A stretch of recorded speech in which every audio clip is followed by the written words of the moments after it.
Howdy, everybody. This is Taco Movie Talks, and feels like it's been far too long since we've last chatted, and I have to thank you all for joining me, and thank you all for liking and subscribing. We're closing in on 100 subscribers, which might not sound like a lot, but to me it certainly is, and I'm beyond stoked to have that. So if you haven't subscribed yet, I would ask that you do. And if you enjoy this video, be sure to like it and comment any recommendations because I have a lot of ideas up on the horizon, but I'm always down to hear some new ideas. And people are always reaching out, and there's people I'm looking forward to potentially collaborating with in the future. It's all really exciting stuff, and I'm really glad that you all are a part of it. And we are in week 15 and pretty solid lineup so far this week. And for those of you who are really invested in the channel, you might be following me on Letterboxd. If not, you can get to see what I cover kind of before we make the video.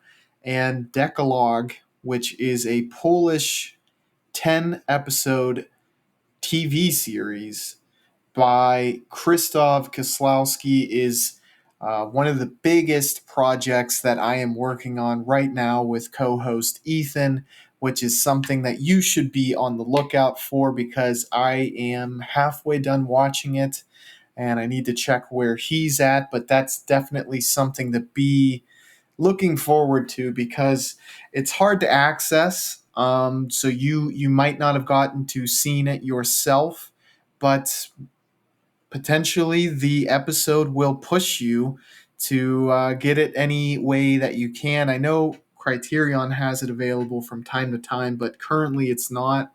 And it might make you try to seek it out because it's probably one of the most entertaining and cool TV series. But that's not what we're here to talk about this week, folks. We have a triage of horror movies, and we also have a tremendous documentary, very kind of famous in the art house realm, Burden of Dreams, which follows Werner Herzog's journey during Fitzcarraldo. But let's dive into the horror bits before anything. And first, we have Malevolent, which I thought was a solid movie. Emily Pugh is the main character. She's hooked up with her brother, who is kind of a moral ambiguous character and does a lot of wrong things, gets himself mixed up with some bad characters. But there's kind of an interesting prose, and that is that their mother kind of started this business that allowed them to kind of get into it as a way to make money. But we start to see that the gift that kind of led to her, the mother's downfall, seems to have been in the genes, so to speak. So we had really solid performances. I think it was a really cool plot. We've seen movies like this before. I think The Last Exorcism, and that title I might be getting incorrect, but kind of the tale where the con artist gets caught up in the dark side of their scam, so to speak, where it might have been all pretend for a little bit, but once they stumble upon a real case, it leads to really bad outcomes for some, and their lives are changed forever. So I'll leave it at that. I don't want to spoil it, but overall, I will say it kind of kept you on your toes a little bit. It might be predictable, but it's overall kind of fun movie, especially for those who just are always on the lookout for new horror films. This one's 2018 by Olaf de Fleur Johansson. Pretty damn good. Good haunted house movie. Some nice jump scares in there, but it's intriguing. So I think it's enough to kind of quench the thirst if you're after a movie and can't really think of something or find anything. And kind of right in line with our next movie as far as how good it is. This one I gave it a 3 out of 5, so 6 out of 10. Solid.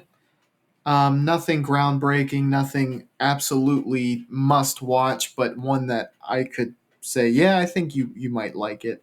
And that is a lot of the kind of feelings that I had with the boy. And I will say, on Letterboxd, a lot of people really rated these pretty low, and I can see that, especially for the prior one.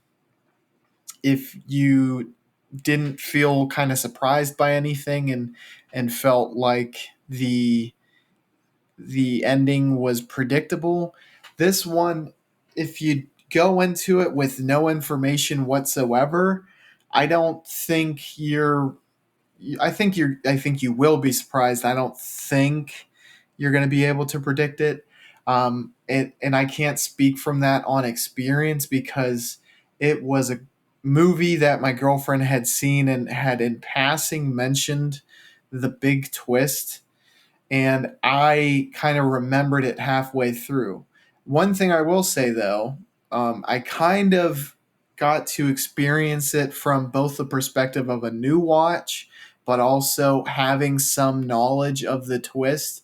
You can pick up on stuff that adds to it, so it might be a movie that you could rewatch, which is always a good thing for a horror movie. Sometimes it loses a lot of its sting if you know what's coming, but this one, and the script was tight enough to where there wasn't huge immediate plot holes or really really terribly dumb decisions that don't make sense after you know what the twist is. But I like the fact that this is a little bit of Annabelle and then a little bit of like a little bit of Friday the 13th. If you've seen the film, you'll probably know what I'm talking about, and hopefully that's vague enough to where it doesn't completely spoil things.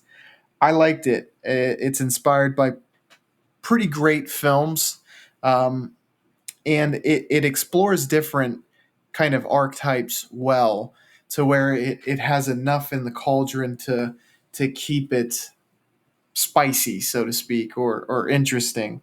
Really liked it, but again, it wasn't particularly groundbreaking. Um, I did actually mention character decisions, and that's why I was like, it wasn't anything terribly, terribly bad, but I mean, that was something that was a little bit frustrating, as is common in horror movies, where sometimes you're like, why don't you get the hell out of the house?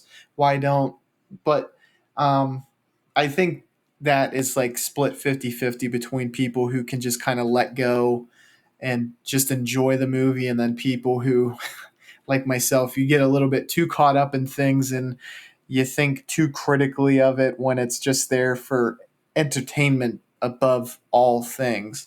So from that perspective, I mean, it wasn't anything where I was like, damn, I can't enjoy this movie at all because of this.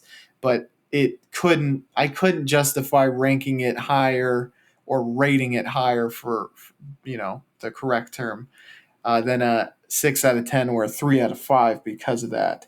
But I would have no problem recommending it for people who were like, you know, always want to watch, horror movies, and who kind of have like mainstream taste. And I know I sound like such a pretentious, POS saying that, but if you like a lot of the stuff on Netflix, their horror selection, and aren't super into like boutique art house, like crazy off the wall stuff, this you would like. I think you would be able to enjoy it. So um, I would recommend it from that perspective. But this one, Mad God by Phil Tippett, is its own beast. if you like those first two, it doesn't mean you're not going to like this one, but it might be a little bit too out there. It might be kind of, there's definitely in the Venn diagram, there is that middle ground that can enjoy both. But I feel like if you really liked one of if you really like the first two, this one might not be in something that you enjoy, and vice versa, because it is a silent movie. Or no, not a silent movie. It is without dialogue though, and the entire plot is kind of progressed through physical storytelling, and there is noise,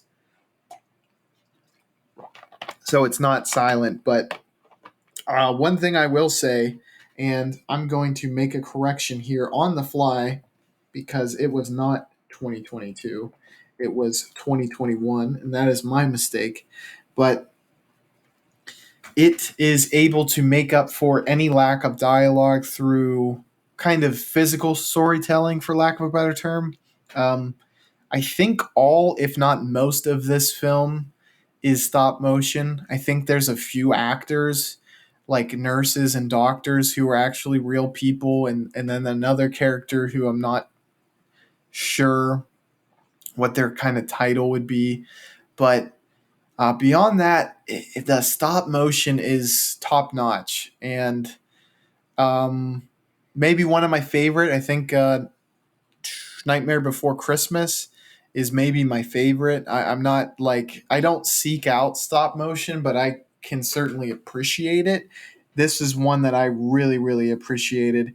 And it was so damn creative that I was pretty much in awe of everything that it was going for.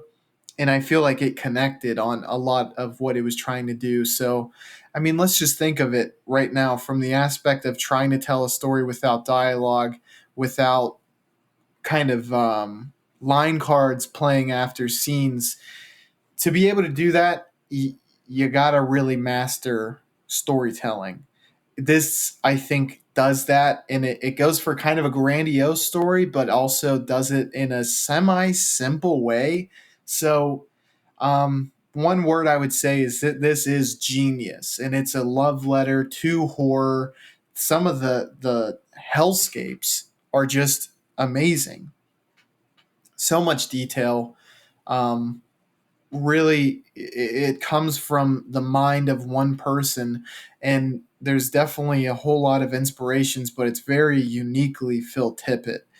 And that's the type of stuff we need. We need more people kind of attacking this genre from different angles, because this was super duper enjoyable, and I really, really liked it. It was an easy watch because there was something interesting going on all the time. Whether it was just looking back, like, damn, how did he do all this with stop animation? Or this creature looks so neat. There's so many details that I can fully believe that this was decades in the making. And it would be something, I don't have the patience, I think, to ever do something like this. But man, if I could do something like this, I would be in heaven, because I just feel like it's so neat kind of working with miniatures and stop motion and stuff like that, creating works of art with the capability to do things that look like they're on a grand scale with, with practicality.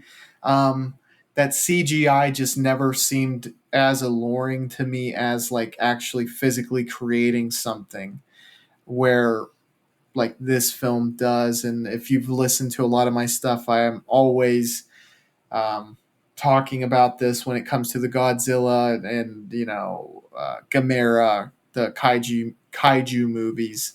It's all stuff. It's just so freaking interesting to me, and I know it's super duper time consuming, and that's probably one of the reasons it's not something that would be in my future. But there's a bunch to latch on to here. If you're a horror fan, you gotta watch it. You really do, because it is not often that we have movies now that are kind of groundbreaking like this one is. It's there's maybe 5 horror movies a year that are like, wow, this is a breath of fresh air.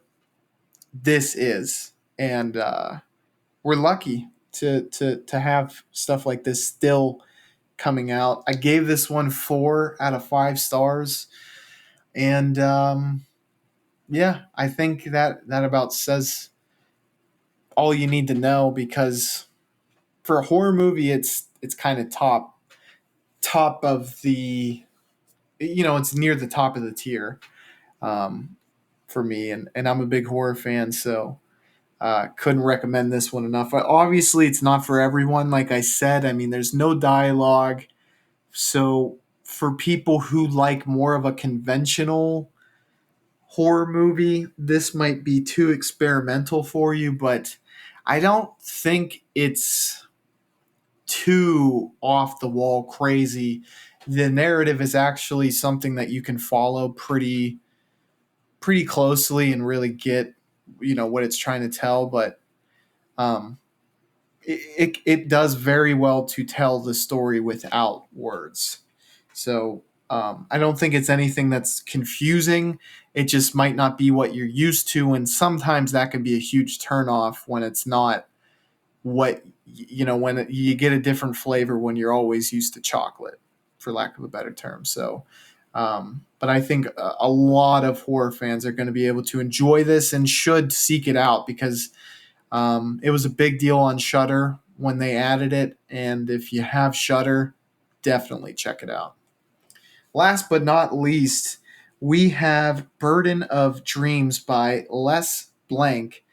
This one came out in 1982, and as I was saying earlier, it's the story about Werner Herzog really kind of trying to get this movie that is very improbable to make made because of all of the difficulties he faced on it. Let's start for one. Mick Jagger was supposed to be a supporting character, and I can't remember the name of the supposed to be lead actor. He was kind of a bigger name. Um, he got malaria while they were in the Amazon rainforest, in between Peru and Ecuador, and was not allowed to return to film. So we had a movie without a lead and without probably one of the big draws, Mick Jagger's inability to be a part of it because of a album recording, which was, I forget what it's called. I'm actually going to look it up because I know Tattoo was in the title. And I know that this is amazing audio right now, but I just want to get it right, because he's such a big name. Tattoo You is the name of the album that he was going to record. How do you replace that? Because it's anything else besides a huge name actor is just going to come up really short, because it's Jagger trying to really, be involved with a big name director and a big project. But Mick Jagger's name is so big in the 80s, and even now, that it would really be the marketing. I mean, you don't need commercials so much when you have such a big name connected to the project, that it kind of felt like, okay, well, let's take it in a different direction now, because that entire blueprint is gone to hell, essentially. So he goes with old reliable Klaus Kinski, who is, if you've seen My Best Friend, he is his own bag of issues for sure. But this documentary doesn't really go into that so much. It really kind of plays on a lot of the logistical issues, as opposed to how much of a wild man Kinski is. I would recommend watch this and My Best Friend as like a double feature if you want, because you learn so much about Werner and you get a really good dose of Kinski to kind of get a really, really full picture of this. But this movie, the behind the scenes stuff, is the type where even through this documentary, you don't get the full picture. There's a lot of stuff that kind of went on. One of the huge stories that doesn't get mentioned, I wrote this in my letterbox review. I was kind of astounded, but I was trying to piece together maybe why they left it out. I mean, a man literally cut his foot off with a chainsaw in the rainforest because he was bit by a venomous snake that likely would have killed him had he not taken action. And it's just it's not brought up at all, and I don't think the documentary team knew about it. And whether Herzog did that intentionally or if timing wise it just they didn't weren't able to find out or couldn't add it in. I mean, that's just one piece of the puzzle that doesn't even get exposed. But I will say this documentary covers a lot of ground as far as telling the story about it, because it's really interesting. You not only get Werner's kind of what he was going for with Fitzcarraldo, which I thought was really cool and makes me, looking back at it, like understand a lot more that movie, but you get into the how with what is probably one of the biggest controversies or most fun facts, which is that he pulled a freaking 300-pound boat over a hill from river to river. It was like a half a mile, pulled it up a steep incline against engineers' advice with hundreds of people surrounding. And, he had this vision, and if it couldn't be made, he wouldn't be happy. Where it's like he he doesn't want to sacrifice his image for the sake of making things easier. And that is probably one of the most astute and concise explanations of Herzog as a director and documentarian as you're going to find. Because he, over the course of his career, and I'm sure I only know half of it, is doing things that are very unconventional, but there's always a reason. And he said, I'm the most sane director there is. And yeah, he's not doing stuff that's impossible and thinking it is, but he does crazy stuff always. This is a great documentary kind of explaining that. And there's a lot more into it, especially with kind of quarrels going on within South America that happen with tribes in Ecuador and in Peru that they really get into. Um, and that stuff is very interesting as well. But I kind of, the centerpiece that for the whole thing is the boat for me. And I found it really, really interesting. So you really should check it out. I think Werner Herzog is a character within the filmmaking world that is really highly critically acclaimed, but I don't think he has maybe the notoriety or the popularity that a lot of great directors get.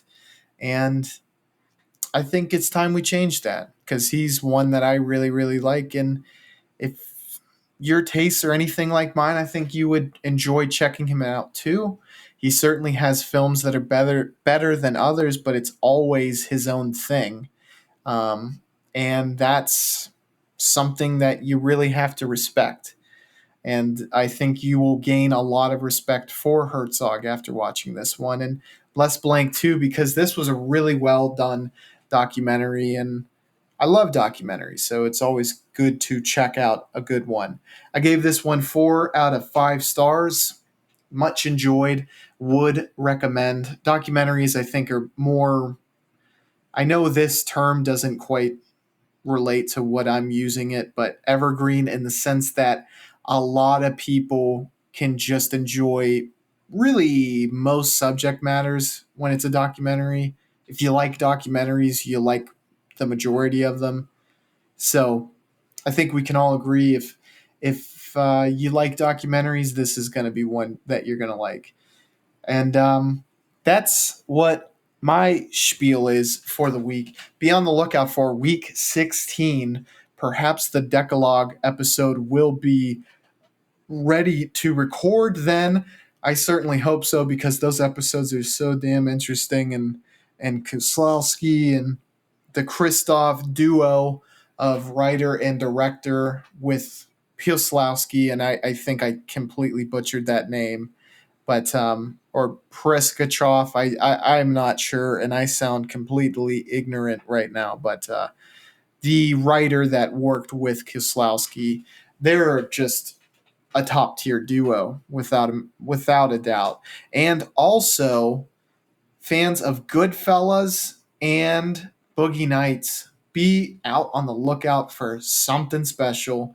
I hope you enjoy a potential episode coming in the future for that because I think it's going to be really good, really neat, and unique. So be on the lookout for that. Also, my letterbox is in the description below, so be sure to check me out so you can see what I'm watching and what is going to be covered in a video in the future. So you get to watch it and enjoy it with the knowledge of what happened in the movie yourself. Again, thanks for liking. Thanks for subscribing. Let's get to 100, everybody.